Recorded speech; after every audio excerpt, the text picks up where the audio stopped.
కొనిదెల పవన్ కళ్యాణ్ గారు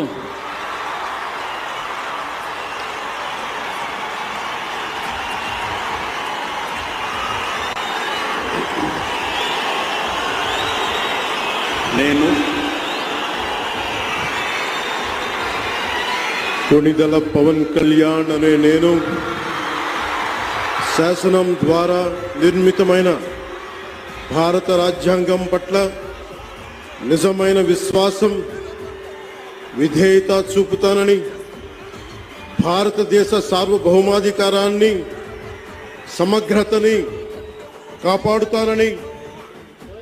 ఆంధ్రప్రదేశ్ రాష్ట్ర మంత్రిగా నా కర్తవ్యాలను శ్రద్ధతో అంతఃకరణ శుద్ధితో నిర్వహిస్తానని, భయం గాని